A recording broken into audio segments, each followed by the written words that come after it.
ನಿಮ್ಮಿಬ್ಬರ ಮನೋಭಾವನೆಗೆ ನಾನು ಹೇಳುವುದು ತರವಲ್ಲ, ಹೇಳುವುದು ಸಲ್ಲ, ಆದ್ರೂ ಹೇಳ್ತೇನೆ, ನಿಮ್ಮಿಬ್ಬರ ಮನೋಭಾವನೆಗೆ ಯಾವ ವಕೀಲರು ಅಡ್ಜಸ್ಟ್ ಆಗಲ್ಲ.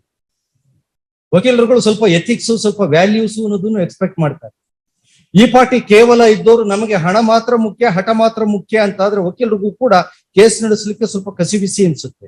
ಹಾಗಾಗಿ ಸುಪ್ರೀಂ ಕೋರ್ಟ್ಗೆ ಹೋದಾರು ನೀವಿಬ್ಬರೇ ಹೋಗ್ಬೇಕಾಗ್ತದೆ, ವೈಯಕ್ತಿಕವಾಗಿ in person. So you cannot blame the advocates. ಇಬ್ರು ವಕೀಲರುಗಳನ್ನ ನಾನು ಇಟ್ಕೊಂಡಿದ್ದೆ ಆದ್ರೆ ಆಗ್ಲಿಲ್ಲ, ಹಾಗಾಗಿ ನಾನೇ ಬಂದೆ. No, you cannot blame. ಅಡ್ವೊಕೇಟ್ಗಳಿಗೆ ಸ್ವಲ್ಪ ಹೆಚ್ಚಿನ ಗೌರವ ಇದೆ. 25 ಲಕ್ಷಕ್ಕೆ ನೀವೇನಾದ್ರು ಸಿದ್ಧರಿದ್ದೀರಾ? ಆಗ್ಲಿ, ನೀವು ಅದನ್ನ ನಿಮ್ಮ ಕಕ್ಷಿದಾರ ಜೊತೆಗೆ ಮಾತಾಡಿ ಮಧ್ಯಾಹ್ನ 2:30 ಗಂಟೆಗೆ ಹೇಳಲಿಕ್ಕೆ ಸಾಧ್ಯ ಇರ್ತೀರಾ? 5 ಗಂಟೆ ಫೋನ್ ಮಾಡಿ, 2:30ಗೆ ತಗೊಳ್ತೇನೆ. 2:30ಗೆ ಫೋನ್ ಮಾಡಿ, ಅವ್ರದ್ದು ಏನಿದೆ ಟರ್ಮ್ಸ್ ತಿಳ್ಕೊಳ್ಳಿ, ನೀವು ತಿಳ್ಕೊಳ್ಳಿ. ನಿಮ್ಮ ಕಕ್ಷಿದಾರಿಗೆ ಫೋನ್ ಮಾಡಿ. ಹೆಚ್ಚೆಂದರೆ ಈಗ ನಿಮ್ಮ ಕಕ್ಷಿದಾರಿಗೆ ನೀವು ಸ್ಪಷ್ಟವಾಗಿ ಹೇಳಿ, 2 ಕೋರ್ಟಿನಲ್ಲಿ ಕನ್ವಿಕ್ಷನ್ ಆಗಿದೆ ನಿಮ್ಗೆ, ಹಾಗಾಗಿ ಇಲ್ಲಿ ಬಿಟ್ಟರೆ ನೆಕ್ಸ್ಟ್ ಇರೋ ಸುಪ್ರೀಂ ಕೋರ್ಟ್. ಸುಪ್ರೀಂ ಕೋರ್ಟ್ಗೆ ನೀವು ಹೋಗ್ತಿರೋ ಅವ್ರು ಹೋಗ್ತಿರೋ ಗೊತ್ತಿಲ್ಲ. Either of you have to go. Definitely huge amount ಇರೋದ್ರಿಂದ ಈ ಜಜ್ಮೆಂಟ್, ಇಲ್ಲಿ ಬರೋ ಜಜ್ಮೆಂಟ್ ಫೈನಲ್ ಅಂತ ಇಬ್ರು ಅಕ್ಸೆಪ್ಟ್ ಮಾಡ್ಕೊಳ್ಳಿ ಸಿದ್ಧರು ಇರಲ್ಲ.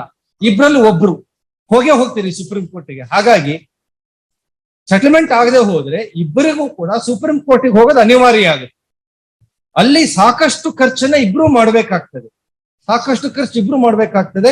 ಇಷ್ಟು ಮಾಡಿ ಅಲ್ಲಿಯೇ ತೀರ್ಪು ಅನಿಶ್ಚಯ ಇದೆ. ಇಲ್ಲಿ designing the order as parties feel like ಒಂದು ಅವಕಾಶ ಇದೆ, ಅಲ್ಲಿ ಹೋಗಿ ರಾಜಿ ಅಂದ್ರೆ ಗ್ರೇಡೆಡ್ ಕಾಸ್ಟ್ ಇನ್ನೂ ಜಾಸ್ತಿ ಆಗುತ್ತೆ, 6 ಲಕ್ಷ ರೂಪಾಯಿ ಆಗಿ ಬಿಡ್ತದೆ. ಇಲ್ಲಾದ್ರೆ ಬರೀ 4.5 ಲಕ್ಷಕ್ಕೆ ಹೋಗ್ಕೊಂಡಿದೆ. ಎಲ್ಲ ಸೇರಿಸ್ಬಿಟ್ಟು ಇದೆಲ್ಲದನ್ನು ಹೇಳಿ ಅವರಿಗೆ ಹೇಳಿ. ಹಾಗಾಗಿ ಈ ತೀರ್ಪು ಹೇಗೆ ಬರುತ್ತೆ ಅನ್ನೋದು ಆರ್ಗ್ಯುಮೆಂಟ್ ನಾವು ಇನ್ನೂ ಕಮೆಂಟ್ಸ್ ಮಾಡಲಿಲ್ಲ. ಆರ್ಗ್ಯುಮೆಂಟ್ ಕಮೆಂಟ್ಸ್ ಮಾಡಿದ ಮೇಲೆ ಕೋರ್ಟ್ ವಿವೇಚನೆ ಬಿಟ್ಟಿದ್ದದು. ಆದ್ರೆ ಅಂತಿಮ ಅವಕಾಶ ಇದೆ ಸೆಟಲ್ ಮಾಡ್ಲಿಕ್ಕೆ. ಅವರೇನಾದ್ರೂ ಒಂದು 27-28 ಲಕ್ಷ ಅಂತ ಕೇಳಿದ್ರೆ ಏನಾದ್ರೂ ಸಾಧ್ಯತೆ ಇದೆಯಾ, ಅಥವಾ ನಿಮಗೆ 21-22 ನಿಮ್ಮದು ಲಾಸ್ಟ್ ಅದನ್ನ ಕೇಳಿರಿ. Yes please. ಈ 4.5 lakhs ಸ್ವಲ್ಪ ಈಸ್ ಇನ್ ಟು ಟ್ರಬಲ್. 4 ಈಗ ಇನ್ನು 15 ಕೊಡ್ಬೇಕು ಅವ್ರ ಪ್ರಕಾರ.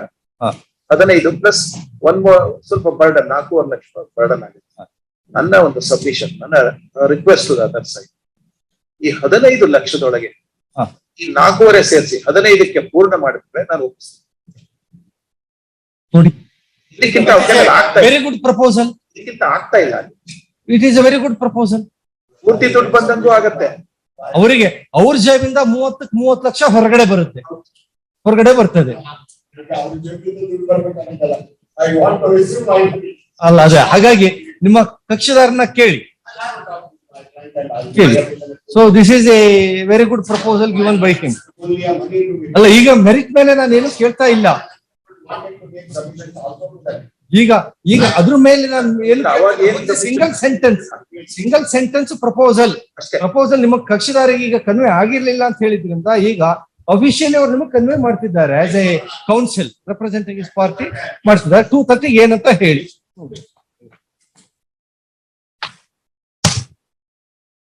What for this memo is, ಇದನ್ನ ಯಾಕೆ ಹಾಕಿದ್ದೀರಿ?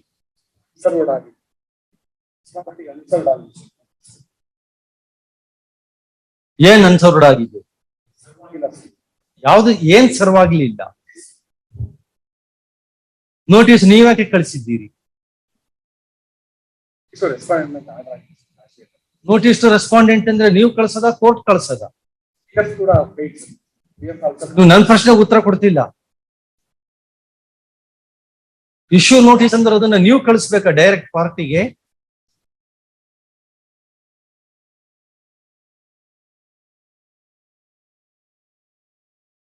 ABC ಗೊತ್ತಿಲ್ಲ, ಡೈರೆಕ್ಟ್ ಹೈಕೋರ್ಟ್ ನಲ್ಲಿ ಬಂದು ಪ್ರಾಕ್ಟೀಸ್ ಮಾಡ್ತೀರಿ.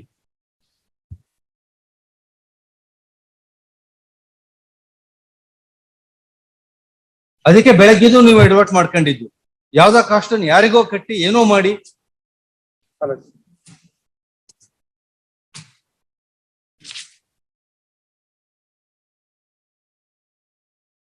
The counsel for the petitioner submits that by mistake he has filed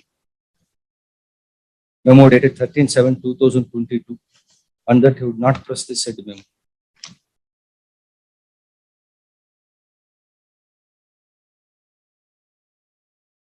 It's the matter of the service of emergency notice as order. Yes. Facebook ಮತ್ತು ಇನ್ಸ್ಟಾಗ್ರಾಮನ್ನು follow ಮಾಡಿ, YouTube ಚಾನಲನ್ನು subscribe ಮಾಡಿ.